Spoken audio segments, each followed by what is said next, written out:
We're with Coach Gundy coming up Saturday. It's a Big 12 conference opener as the Cowboys travel to Iowa State to take on the Cyclones. You've talked about this a fair amount this week. You know, you're getting a feel now offensively for where you need to be. And it's a process. You've had some offensive line shuffling and new running back and things of that nature, but you feel like you're getting pretty close to where you want to be. I think so. I feel like that we're getting a good idea of what we can get accomplished in the running game. And I know we haven't got a lot accomplished, but I think we've found out what our strengths are, what we can actually get blocked up front, and what plays in the favor of our running backs. We've narrowed that down. I think that we have a good feel for what we want to do on the offensive line. Now, injury-wise, we'll just have to feel our way through whether Birmingham's playing tackle or guard or how we're going to adjust those guys. We have to see what our health is on Saturdays. But overall, we're getting a better feel for the direction we need to go offensively. Where are you at quarterback-wise? Well, we've worked all guys. We feel good about them. You know, in the last game, in the second half, we couldn't really evaluate much. We were one-dimensional. It became all pass. Protection became an issue. Defensive line for the other team knew we were in a pass mode. But I think we'll get to a point where we can hang our hat on a guy and try to see how he can get control of the team. As you've thought about and looked back on what happened defensively, what things really have you considered as you move that forward? What came out of last week? Well, the first thing is we were on the field too much defensively. And we've gone through this before in years where if you continue to put your defense on the field time after time after time after time, then eventually they're going to get hit with plays. In the first drive, they had 3 third-down conversions where we missed tackles. We would have been off the field. Then we got out of our gap in desperation mode in the second half a couple times. We became a pure man team, which we're not, trying to put everybody up there because mathematically we had to get the ball back. If we didn't, the clock's going to keep running. We didn't give ourselves a chance to win. That's why we didn't rush the ball in the second half, and that's why we became an all-out attack team on defense, because at least we had to give ourselves a chance to win.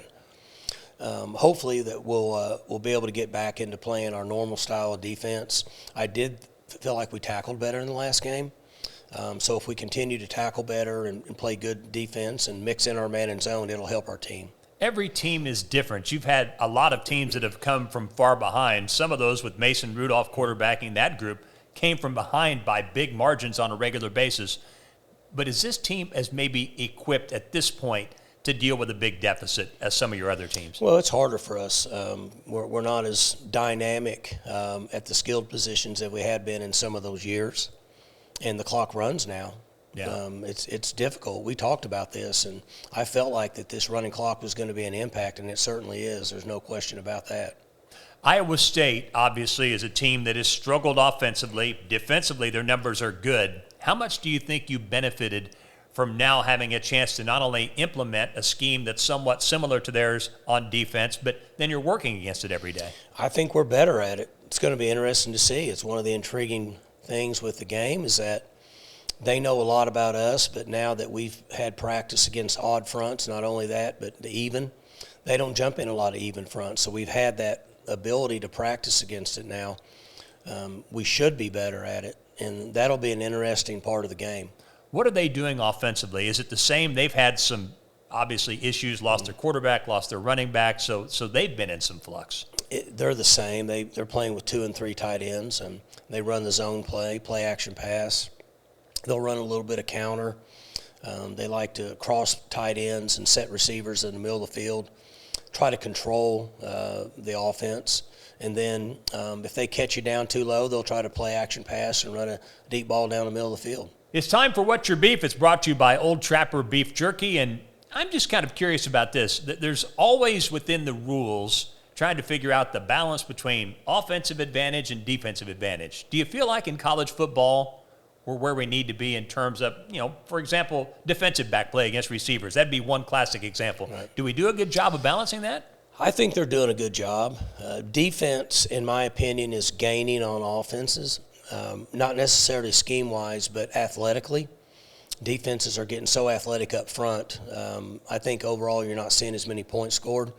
But they're doing a good job, in my opinion, on trying to regulate pass interference and using your hands, things like that. They've got it balanced pretty good. We went through a few years where offenses were scoring 40, 50 points a game. I don't think people want to see that a lot. You're seeing more of the 18 to 28 to 30 points a game per team, which gives it a little bit of balance. Thanks for watching our show. We'll see you next week.